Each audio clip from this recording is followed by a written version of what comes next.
A number of developments taking place regarding Burkina Faso, and for some analysis we're now joined by Dr Lassane Ouedraogo, who's a communications scholar, Africanist and Theorist. Thank you very much indeed for joining us, and welcome to the program. Thank you so much for having me to comment on this important day for Burkina Faso. All right, Africa, I would say. Yeah, a number of things have been happening in the country.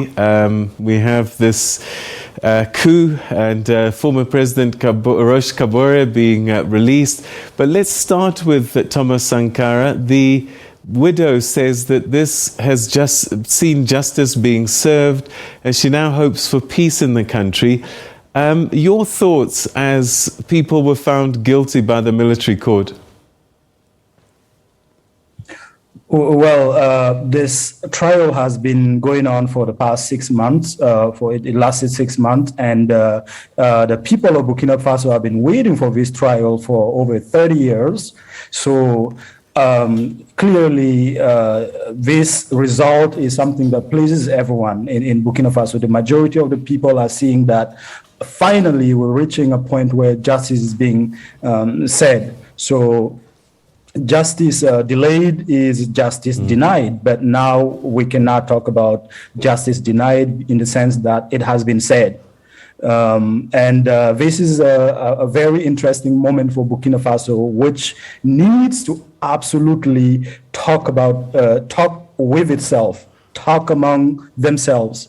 So, the fact of the matter is that the ruling was done by a military court during a time when the government itself is not a democratically elected government. Well, some could use that as an argument to say, well, perhaps this is not necessarily the type of justice we would have wanted to see done for Thomas Sankara. But we need to also remind ourselves that the process itself of bringing Campore and the rest of the folks to justice started during a similar regime back in 2014 when the Campore government was overthrown, and we had a transitional government that actually worked hardly to put this trial, to set this trial going on.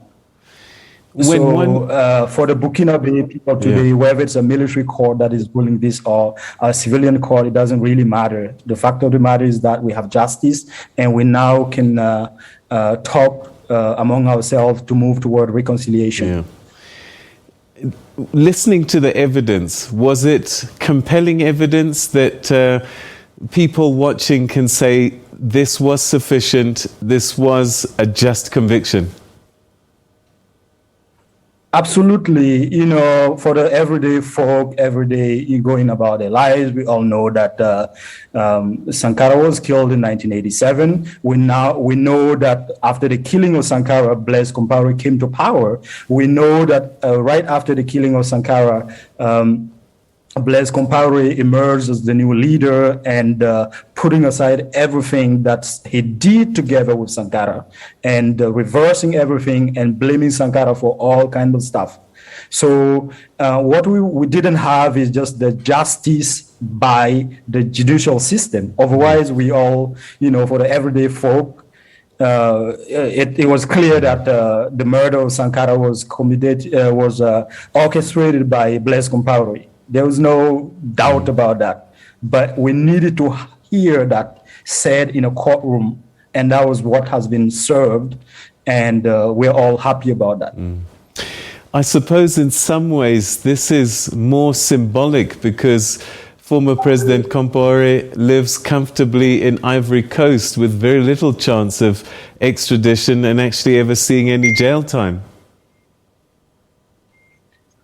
Well, that is another matter whereby Blaise Compaoré would have to really reflect with his lawyers and his advisors whether he will try to hide in the Ivory Coast or he will return to Burkina Faso and give himself to the justice system and say, okay, I'm here to respond to all the the finding on my crimes, and I'm going to demand, or I'm going to request forgiveness. Under the regime of the former president Campore, there was an initiative whereby Compaoré was supposed to return to Burkina and give himself to the justice system to go through all of this, and then we'll talk about forgiveness.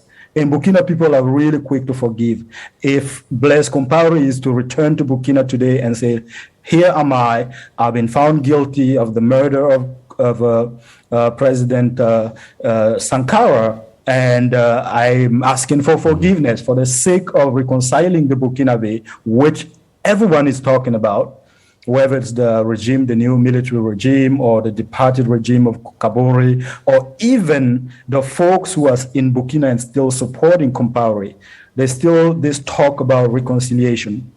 If he was to come back, definitely, I think the reconciliation train will be on march.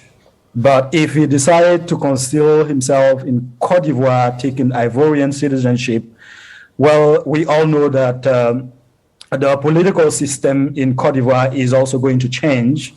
It's not everyone in Côte d'Ivoire who is actually applauding Blaise Compaoré. It's not everyone in Côte d'Ivoire who wants him to be to stay there forever. So, if the regime of Ouattara was to fall tomorrow, and he's in his last term, there's no way he can revise the constitution to go for a fourth term. Then the configuration is going to change, and he might be compelled to return. And in that case, that would not be good for him if he was to be forced out of Côte d'Ivoire and handed over to Burkina Faso. All right. I want to talk a little bit more about the reconciliation that you mentioned just now, but let's just track back a little bit into history. What went wrong between Blaise Compaoré and Thomas Sankara? They had been brothers in arms a few years before in delivering Burkina Faso from Upper Volta. Absolutely. If Sankara did not have Blaise Compaoré as his second, the guy always behind him, the guy always supporting him in every situation, perhaps we wouldn't be talking about Sankara today. So Blaise Compaoré had been a very, very key personality and during that term. But interestingly, since you're talking about the reconciliation, we need to go back to this courtroom and say that at the beginning of all of these procedures, they talk about international actors. And at some point, they decided that they're going to put aside the international actors of this crime, because it wasn't just Thomas Sankara who was killed. He was killed along with 12 other folks. So we're going to put aside the international actors. Names in Libya, in France, and Côte d'Ivoire were thrown into the mix, but the court in Burkina estimated that it wouldn't be appropriate at this time around to involve them yet. So that is another leg of the trial, which I guess will continue in some other forms. So I'm bringing this to say that this is not over. And for us to really move toward reconciliation, we need to understand the international context that gave birth to the rising of Sankara and also the betrayal of Compaoré of that regime. He was aided and abetted and was supported by international actors who should be brought to justice today as well, the way we're trying to bring Compaoré back to justice. All right. So President Campore was head of state for 27 years, which means that he had a huge impact, influence, and his shadow perhaps might still be in Burkinabe life right now. How much of an influence is he to the state of affairs in the country still? Well, for 27 years, definitely he had a huge impact on the national politics. his political party remains a very important voice with millions of supporters. But at the same time, there's a lot of dislocation within that political party, which in the first stance gave birth to the MPP of Roch-Marc Christian Campore, but later on within CDP, we have seen key leaders take off with a lot of cadre to form new political parties. So the influence of Blaise Compaoré on Burkinabe politics is sort of like a myth.